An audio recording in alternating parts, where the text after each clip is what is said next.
Lung 1 is located in the groove between your shoulder joint and your chest, right over here. To find lung 1 on your left side, put your finger in the spot that is in the groove between your chest and your shoulder and just below the collarbone, right about here.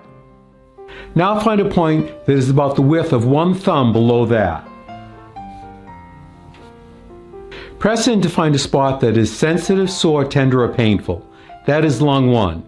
Activate lung 1 by rubbing the area quickly 5 times.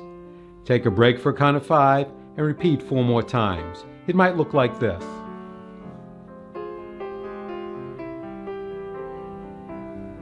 Or if you have a Tay shin, it might look like this.